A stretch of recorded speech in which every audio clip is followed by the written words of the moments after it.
Hi, my name is Sheryl Stedman with Keep Your Eyes Focused on Jesus. Hashtag KYEFOJ.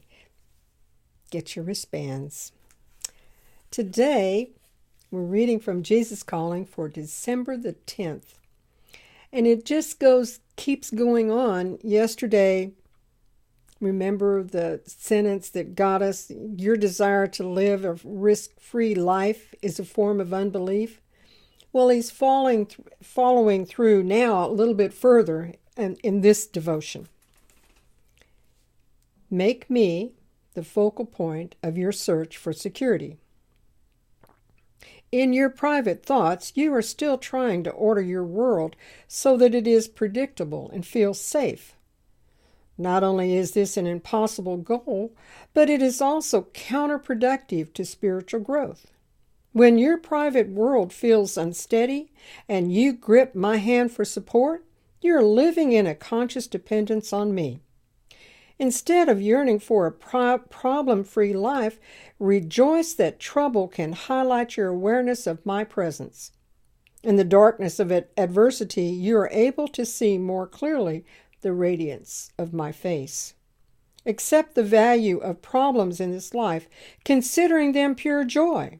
Remember that you have an eternity of trouble-free living awaiting you in heaven. I don't know about you.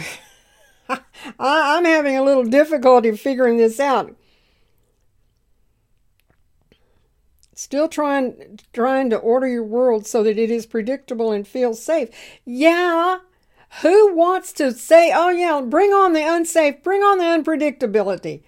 Nobody I know of.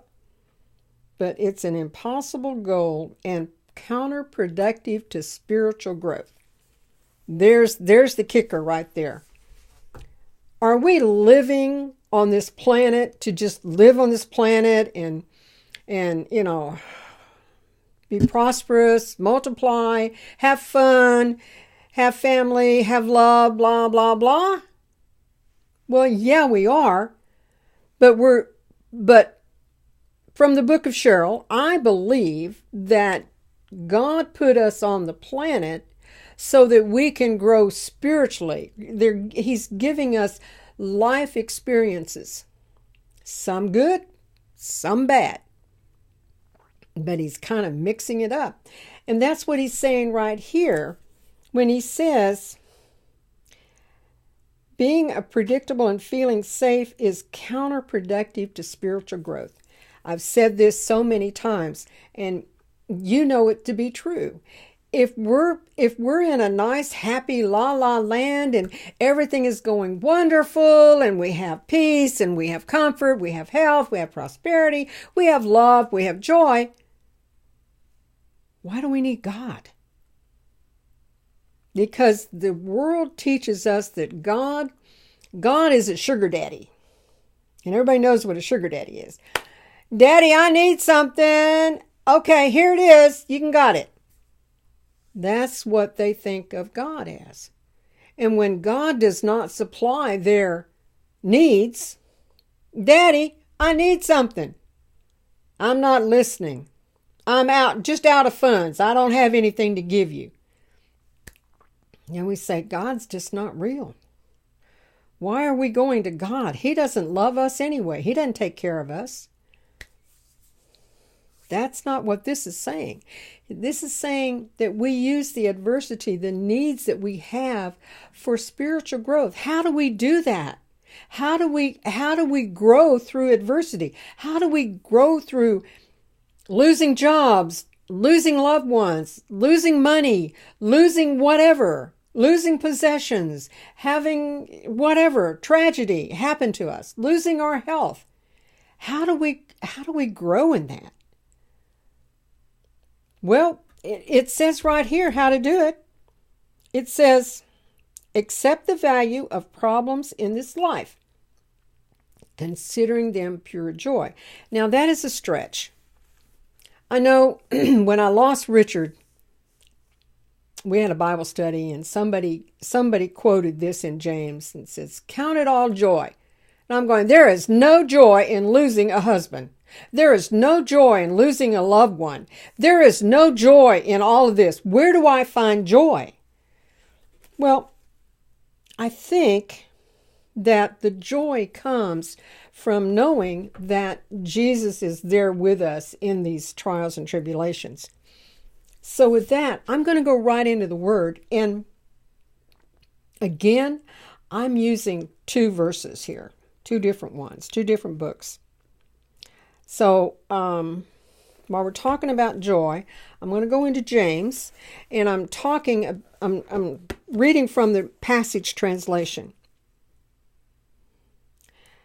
My fellow believers, when it seems as though you are facing nothing but difficulties, see it as an invaluable opportunity to experience the greatest joy you can have. For you know that when your faith is tested, it stirs up power within you to endure all things. Now, that's James. Now, let me go to, we're going to different translation. We're going to Isaiah. And Isaiah in the Message translation.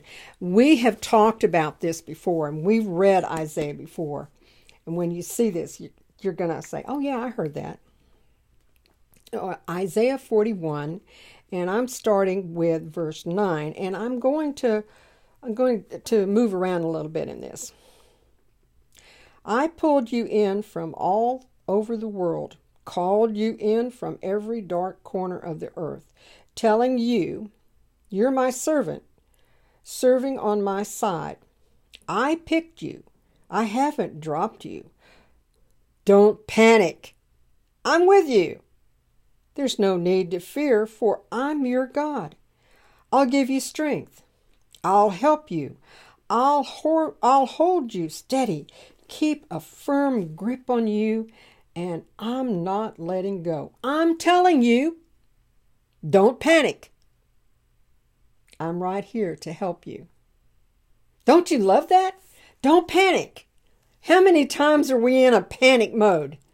Don't panic. I've got your hand and I am not letting go. I am right here to help you.